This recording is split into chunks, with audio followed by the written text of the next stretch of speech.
Relative motion का ही part है relative acceleration. Acceleration तो पता है ना, सारी वीडियोस देख लेना पीछे की, एक्सेलरेशन समझ में आ जाएगा। तो बच्चों एक बात बताओ, एक्सेलरेशन होती क्या है? अगर हमने लिखा a is equal to 2 meter per second square, इसका क्या मतलब है? इसको हम लिख सकते हैं 2 मीटर पर सेकेंड, है ना? तो इसका क्या मतलब है कि जो वेलोसिटी है हमारी, वेलोसिटी वो 2 के फैक्टर से पर सेकेंड इंक्रीज हो रही है। Every second 2 meter per second increase हो जाती है। अगर t इक्वल टू 0 क्या है? 0 है, तो t इक्वल टू 1 क्या होगा? वेलोसिटी 2 हो जाएगी। t इक्वल टू 2 क्या होगा? वेलोसिटी 4 मीटर पर सेकेंड हो जाएगी। 2 मीटर पर सेकेंड से इंक्रीज कर रही है एवरी सेकेंड, यही होता है एक्सेलरेशन का मतलब। अब हमने यहां पर भी 2 कार लेते हैं। हमारे पास है कार 1, हमारे पास है कार 2। ये है acceleration 2 meter per second square, ये है acceleration 4 meter per second square. तो सेम कॉन्सेप्ट हम वेलोसिटी का लगाएंगे। Acceleration of 2 with respect to 1, तो acceleration of 2 with respect to ground minus acceleration of 1 with respect to ground क्या हो गया? 4 minus 2 is equal to 2 meter per second square. यही आया। अब acceleration of 2 with respect to 1 मतलब frame of reference कहां fit किए? जल्दी बताओ जल्दी बताओ जल्दी बताओ। फ्रेम ऑफ रेफरेंस फिट किए 1 पे, और मोशन किसका स्टडी हो रहा है? 2 का। Acceleration of 2 with respect to 1, car 2 with respect to car 1, तो क्या आया? 2 मीटर पर सेकेंड स्क्वायर। ऐसा क्या होगा कि 1 पे अगर हम फ्रेम ऑफ रेफरेंस रखेंगे तो ऐसा लगेगा कि कार 2 जो है वो 2 मीटर पर सेकेंड स्क्वायर के एक्सेलरेशन से आगे बढ़ रही है। ठीक है, अब इसको प्रूव भी कर सकते हैं हम।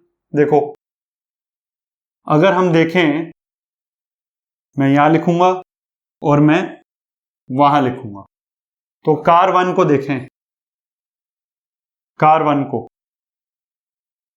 को देखें तो टाइम t इक्वल टू 0 पे अगर हमने initial velocity v1 is equal to 0 meter per second ले ली, t इक्वल टू 1 पे क्या होगा?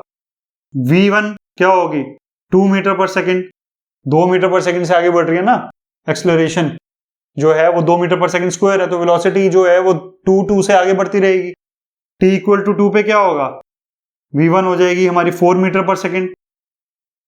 t इक्वल टू 3 पे क्या होगा? v1 हो जाएगी हमारी 6 मीटर पर सेकेंड। ये कार 1 के लिए है सिर्फ।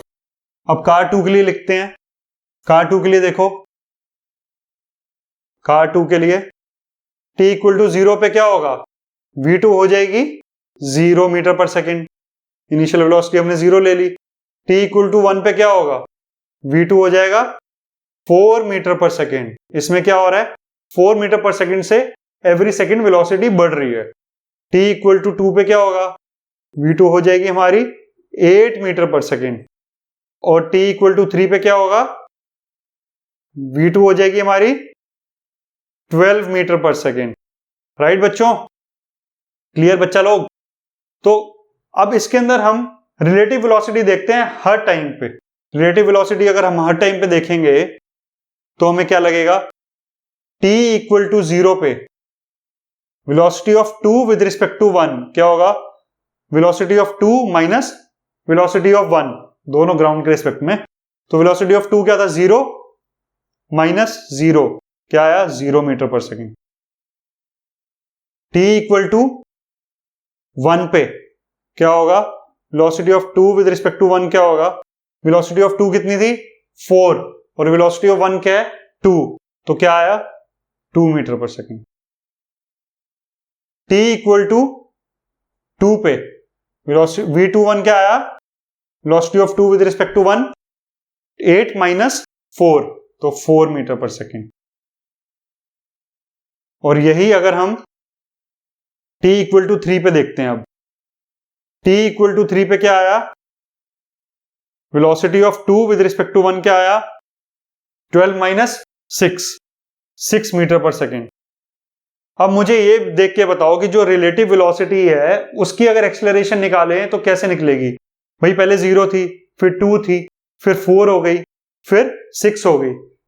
2 का डिफरेंस आ रहा है ना सब में, तो 2 meter per second velocity increase कर रही है एवरी सेकेंड, तो इसीलिए A21 जो आएगा हमारा वो आएगा 2 मीटर पर सेकेंड स्क्वायर। यही तो आया था, A21 क्या आया था, 2 मीटर पर सेकेंड स्क्वायर, है ना। तो हमने प्रैक्टिकली प्रूफ भी करके दिखा दिया कि कैसे होगा, A21 2 meter per second square आएगा। ये सारी चीजें तुम्हें समझाने के लिए है, क्वेश्चंस इजीली हो जाएं, कॉन्सेप्ट समझ में आ जाए इसलिए, ठीक है। तो ये नोट कर लेना, मैं रब करने जा रहा हूं। अगला हम एक छोटी सी चीज देखते हैं कि डिस्प्लेसमेंट हमारा फ्रेम ऑफ रेफरेंस को फॉलो करता है हमेशा, वो कैसे करता है देखते हैं, ठीक है।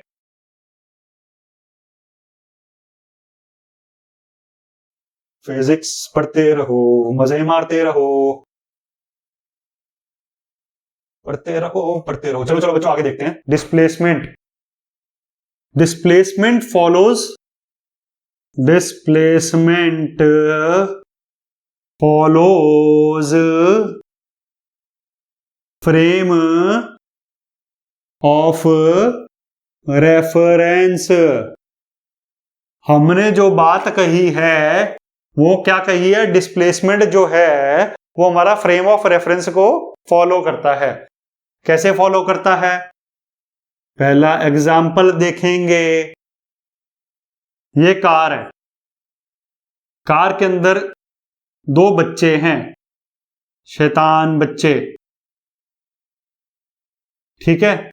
कार के टायर हैं, v वेलोसिटी से जा रहा है।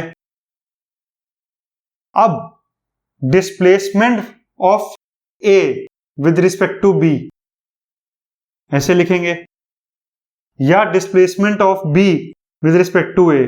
इस केस में हमने फ्रेम ऑफ रेफरेंस का पुट किया, कहां रखा है, कहां फिट किया हमने, b पे। इस केस में हमने a पे फिट किया है ना। तो फ्रेम ऑफ रेफरेंस हमने b पे जब फिट किया तो displacement of a with respect to b, बताओ क्या होगी, बताओ बताओ बताओ, 0। ये भी 0। ऐसा क्यों, कार v से मूव कर रही है, ठीक है, और a भी उसके साथ मूव कर रहा है, b भी उसके साथ मूव कर रहा है, एक सामने सामने वाली सीट पे बैठे हुए हैं। तो क्या ये इनकी डिस्प्लेसमेंट आपस में चेंज होगी, आपस में चेंज कब होगी, जब a b से बहुत दूर जाने लगे या पास आने लगे। तो a की displacement with respect to b मतलब पोजीशन चेंज होगी तभी ना, जब ये बहुत दूर जाने लगेगा या पीछे वाली सीट पे जाके बैठ जाएगा तो चेंज होगा। लेकिन ये एक ही सीट पे बैठे हैं, कार चल रही है v वेलोसिटी से, तो इसका क्या मतलब है कि velocity of displacement of a, position of a with respect to b is equal to 0, position of b with respect to a is equal to 0, है ना। अगर हम यही वाला सेकंड केस देखते हैं, सेकंड केस में अगर यही कार लेके हमने b को नीचे, इन दोनों के आपस में लड़ाई हो गई और इस कार में से b को नीचे उतार दिया, ये a है, b को ग्राउंड पे उतार दिया, अभी भी हंस रहे हैं लड़ाई होने के बाद भी, शैतान बच्चे हैं ना, बताया था। b को हमने नीचे उतार दिया। अब displacement of a with respect to b, displacement of a with respect to b या displacement of b with respect to a, ये नॉट इक्वल टू 0 होगी। और ये दोनों it will change every moment with time, क्योंकि ये velocity से जा रहा है आगे। अगर हमने फ्रेम ऑफ रेफरेंस b पे रख दिया और इस फ्रेम ऑफ रेफरेंस जो b के ऊपर रखा है इसके हिसाब से a की जो कोऑर्डिनेट्स होंगे वो चेंज होते रहेंगे, क्योंकि a तो आगे जा रहा है और कोऑर्डिनेट्स चेंज होते रहेंगे क्योंकि मोशन में है, और फ्रेम ऑफ रेफरेंस तो वहीं पर स्टिल है, रेस्ट पे है, एट रेस्ट। तो a आगे बढ़ता रहेगा, उसके कोऑर्डिनेट्स चेंज होते रहेंगे, तो a की displacement with respect to b या पोजीशन चेंज होती रहेगी, है ना। s क्या है, position of a with respect to b, s क्या है, position of b with respect to a। इसमें sba जो है अगर हमने फ्रेम ऑफ रेफरेंस a पे रख दिया तो भी क्या होगा, जब a b को देखेगा तो ऐसे लगेगा कि b की पोजीशन चेंज होती जा रही है, a से दूर जाता जा रहा है। ऐसे ही लगेगा ना, पोल को जब देखोगे या किसी अपने फ्रेंड को बाहर खड़े हुए देखते हो और तुम्हारी कार मूविंग है तो तुम्हें क्या लगेगा कि फ्रेंड तुम्हारा जो पीछे जाता जा रहा है उसकी पोजीशन लगातार चेंज हो रही है विद रिस्पेक्ट टू a। तो ये not equal to 0, not equal to 0, क्योंकि ये चेंज होंगे every movement with time. Clear बच्चों, समझ में आ गया? आगे कुछ क्वेश्चंस करते हैं। ये था रिलेटिव मोशन का कॉन्सेप्ट। इससे तुम्हारे क्वेश्चंस इजीली सॉल्व हो जाएंगे। क्वेश्चंस करके दिखाएंगे और अच्छे तरीके से प्रैक्टिस हो जाएगी। Okay, I ain't gonna give up. Got too little time, I'ma live up.